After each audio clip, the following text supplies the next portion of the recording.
Welcome to part two of a short video dealing with how to put together tables.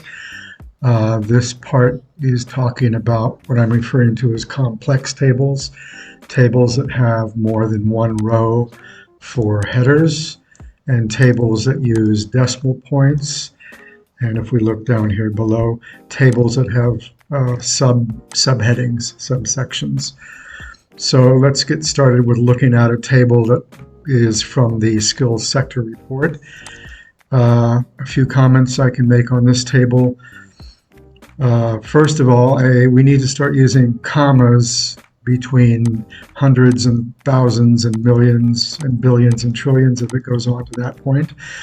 Also, we'll talk about how to align numbers along decimals properly. There's one problem here I'll point out. There's a comma and not a full stop or a decimal point, so that would need to be changed. So let's move on. I've created a new table. By the way, I'm using moderate margins so we can get more text onto the page, but it doesn't look too crowded. I've gone ahead and put the heading text into this new table, but what we need to do is make sure that we merge these cells so that sex and residential area cover two columns. So we select the two cells, right click and select merge, and we'll do the same for here and merge. So the next thing I would do is select the whole table, make sure you're in the layout menu for tables, and I would adjust cell margins. So I've mentioned this in the previous video. I like to give a bit more room at the top and the bottom. So 0.1, that's done. Now we need to highlight these two rows and select header rows. Repeat header rows. So now if the table goes onto another page, those headings will show up on the table. Then we can color the cells. In the previous example up here, this is just a generic blue from Microsoft Word. What I would recommend what we start doing is using the RGB colors. So the RGB blue, we'll go to fill color here, and we'll go to more colors.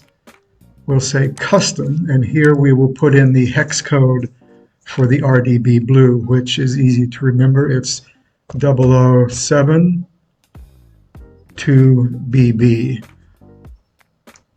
And there's the blue. But of course, we need to change the font color to white so that there's more contrast with the background color now. So there we go. All of the hex codes and RGB codes and CMYK codes for the three different colors, blue, yellow, and green, are in the style manual, style guide that I prepared. So there the table has been set up. One more thing, I'm sorry, we need to select these two cells and merge them, and these two cells and merge them. So now that's what we want, and I'm going to do one more thing here. I want to make sure that everything is centered horizontally and vertically. Okay, let's move on to how we deal with decimal points. I've gone ahead and have copied these numbers and pasted them in here, but I've added multiple digits behind the decimal point because right now, obviously, they're not aligned. In the first example up here, they're aligned, although because there's only one digit following the decimal point. But I think it would look a lot better if they were centered like that.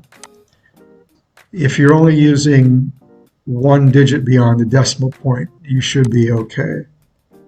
I take that back, because if you have more than, in this case, there are only two digits in front of the decimal point, so everything is balanced, everything is equal. But if you add more digits in front, then all of a sudden things aren't lined up anymore. So how would you solve that problem? Well, easy to do, although Microsoft doesn't let you know very easily. You select all of the cells and you make sure that everything is left aligned like that. And then you go over here to the corner where the two ruler bars meet, and you scroll through, click through until you get this icon, which is your decimal tab. And then you place it anywhere you want in one of the columns, and all of the columns will be adjusted accordingly. Like that. So now everything is lined up on the decimal, and it looks a lot better.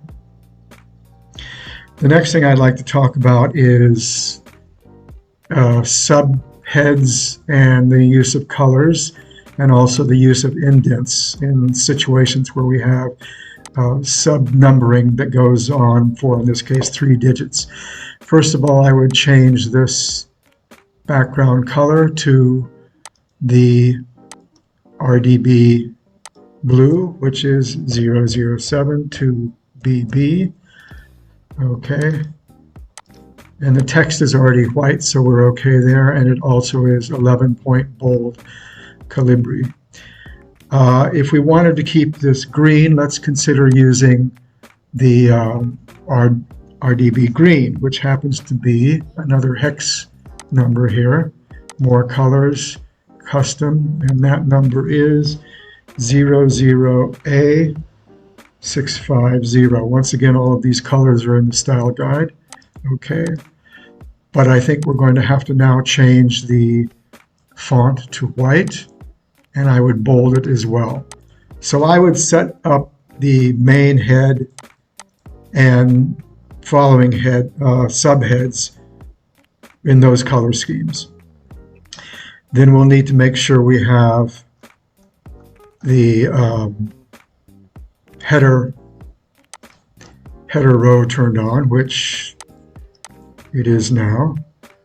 So there's, I'm sorry, it's not, which it is now. There we go.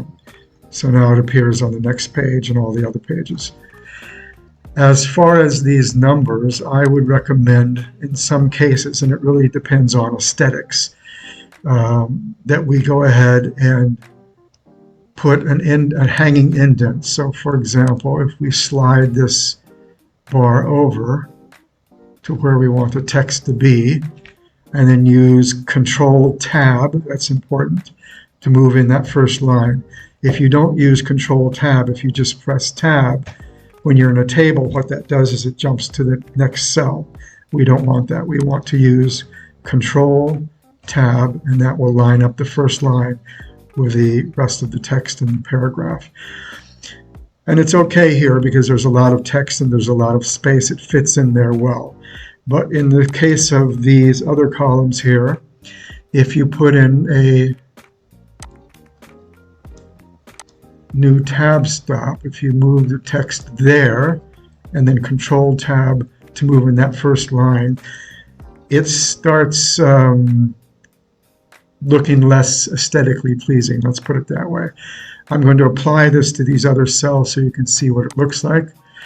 We'll select this and we'll format Painter, and then we'll click here, click here, click here, and then we'll go back and press Control-Tab to move that first line over. And one more, Control-Tab, and one more, Control-Tab. It looks okay, I suppose, but I don't like these big empty spaces on the right-hand side. That could be sorted out by using hyphenation, automatic hyphenation. That helps a bit. It could also be sorted out a bit by making that particular column a bit bigger. If I drag the column margin over, so that would be an improvement. So that's it for, complex tables, not so complex after all. I hope this is a help, and good luck with your tables.